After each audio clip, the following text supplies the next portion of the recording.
Ya, selamat malam Cila. Kalau kita bisa melihat di mana ini memprediksi pemerintah sendiri tanggal 4 hingga tanggal 6 April ini merupakan puncak arus balik Lebaran 2025 setelah dari para pemudik ini melakukan mudik pada tanggal sebelum yang Lebaran pada tanggal 31 Maret 2025. Dan Cila, kalau kita bisa melihat tepat di belakang saya ini, yaitu merupakan jalan arteri Kalimalang yang menghubungkan jalur Pantura dari Jakarta ke Pulau Jawa ataupun sebaliknya dari Pulau Jawa menuju ke kota Jakarta.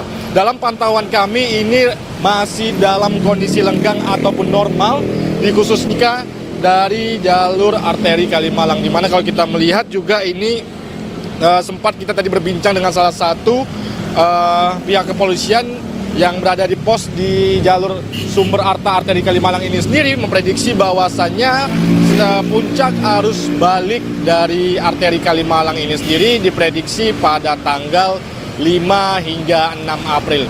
Itu nantinya diprediksi pada pukul 10.00 waktu Indonesia Barat ataupun pada pukul 23.00 waktu Indonesia Barat hingga subuh pagi, Cila.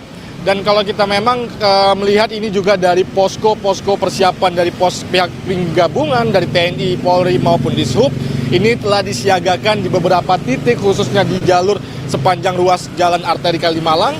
Ini nantinya di mana untuk mengantisipasi ataupun kepadatan menyambut arus balik Lebaran 2025. Di mana ini nantinya diprediksi akan mencapai 50 hingga 80% lebih, di mana nantinya ini juga dapat mengantisipasi dari pihak kepolisian agar nantinya tidak adanya kepadatan ataupun diberlakukannya rekayasa lalu lintas jika nantinya adanya kepadatan khususnya di jalur arteri Kalimalang. Kembali ke studio, Cila.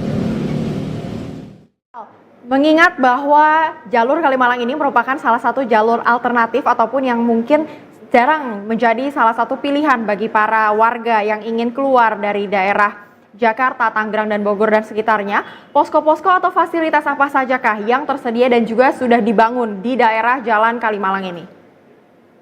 Dari pihak kepolisian maupun juga dari pihak tim gabungan, di mana nantinya akan diberlakukannya one way di seberang, tepatnya di seberang di posko di sumber arta ataupun di posko pihak kepolisian ini sendiri nantinya akan diberlakukan one way begitu jika nantinya ada kepadatan ataupun nantinya menyambut dari arus balik Lebaran 2025. Dan Cila, kalau kita bisa melihat juga ini pada beberapa hari lalu ini juga dari salah satu anggota kepolisian ini juga mengalami begal begitu di Jalan Ruas Inspeksi Kalimalang Kampung Pasir Limus, Cikarang Utara. Nah, tentunya ini kita juga dapat menghimbau kepada para masyarakat yang khususnya dari Pulau Jawa untuk menuju atau kembali ke kota Jakarta untuk dapat berhati-hati dalam perjalanan, dan kami dapat juga menghimbau untuk agar dapat melintasi Kalimalang ataupun nantinya berangkat pada pagi ataupun siang hari untuk menghindari dari hal-hal yang tidak diinginkan, salah satunya itu seperti saya sebutkan tadi, yaitu begal. Dimana kalau kita mengingat juga ini begal biasanya hanya rawan ataupun berkeliaran begitu hanya pada malam hari. Dan tentunya juga nanti jika ada pun dari para pemudik ini sendiri untuk menuju ke kota Jakarta pada jam-jam malam, tentunya dapat beristirahat ataupun mencari keramaian untuk beristirahat sejenak agar tidak menjadi hal yang tidak diinginkan seperti mengantuk nantinya ataupun kelelahan dalam berkendara. Khususnya di mana juga dari jalur Pantura ini sendiri merupakan didominasi oleh kendaraan bermotor roda 2. Tentunya kita mengimbau kepada masyarakat yang menuju ataupun kembali ke kota Jakarta untuk dapat berhati-hati di jalan untuk dapat berangkat pada jam-jam pagi ataupun jam-jam siang hari. Kembali ke studio, Cila.